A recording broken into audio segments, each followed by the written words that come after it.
What is up, everyone, and welcome back to the channel for some absolutely massive and urgent news coming straight out of the gridiron today. If you are a fan of this team, you need to sit down because what I have to tell you is a total game changer and not in the way we want it. We are talking about a must-win battle, a true gotta-have-it situation against a massive rival, and we just lost one of our most important anchors on the field.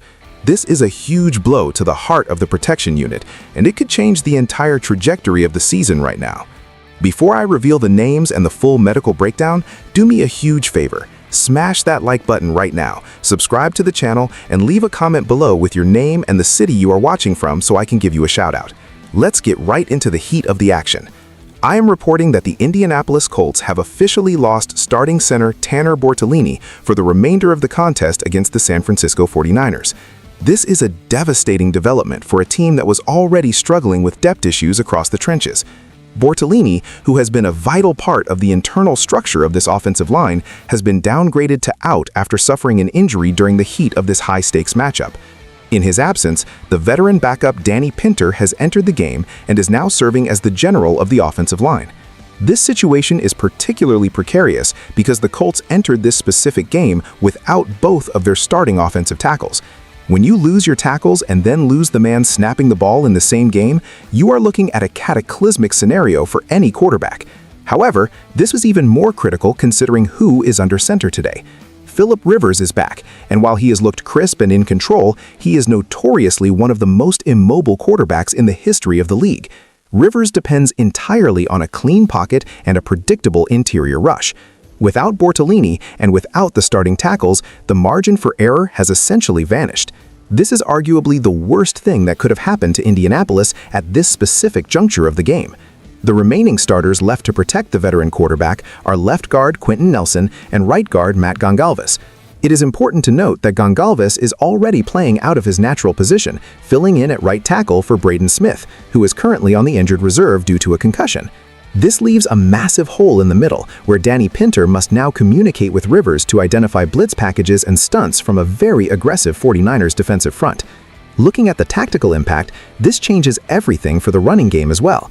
Jonathan Taylor is the engine of this offense, and much of his success comes from the initial push generated by the center and the guards. With a backup center, the timing of the reach blocks and the second-level climbs will be slightly off, which could limit Taylor's ability to explode into the secondary. We also have to look at the statistics here. Philip Rivers has actually looked fantastic tonight, much better than his previous appearance against the Seattle Seahawks. He has already found Alec Pierce for 2 massive touchdowns, showing that his arm talent and processing speed are still elite. However, even a maestro like Rivers cannot perform if he is on his back. Luckily, Rivers is a master at making adjustments at the line of scrimmage. He is one of the best ever at identifying where the pressure is coming from and moving the protection around. He will have to do the heavy lifting tonight to ensure Pinter is in the right position. But the injuries do not stop on the offensive side of the ball. The Colts are being absolutely decimated right now. While we saw the return of DeForest Buckner after his neck injury, the roster is still full of holes. The secondary is in shambles, with both Sauce Gardner and Charvarius Ward ruled out. Taking the top 2 cornerbacks off the field against a team like the 49ers is a recipe for disaster. Brock Purdy has been playing at an MVP level tonight, connecting repeatedly with Christian McCaffrey and George Kittle. The pressure is now entirely on the offense to keep pace in a shootout because the defense is missing its premier playmakers in the backfield. Historically speaking, when a team loses 3 out of 5 offensive line starters, it usually results in a double-digit loss.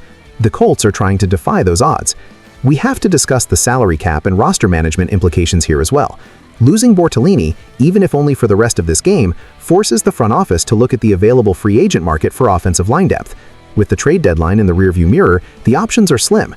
They will have to rely on their developmental players and hope that Braden Smith and Bernhard Raimann can return sooner rather than later. If Bortolini's injury is long-term, the Colts might have to consider moving Gongalves back inside and finding a tackle off the street, but that is a desperate move for a team in the playoff hunt. The schedule ahead does not get any easier, and the physical toll of these games is starting to mount. Despite these setbacks, Rivers is proving his worth.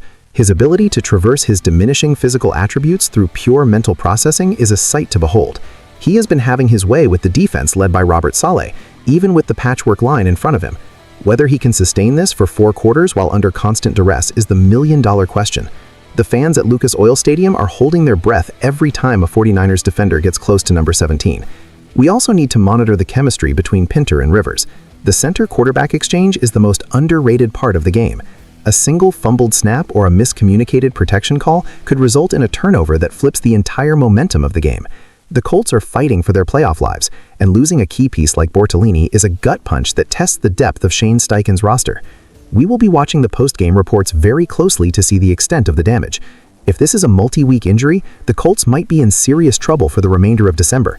Stay tuned here as we continue to track every update from the locker room.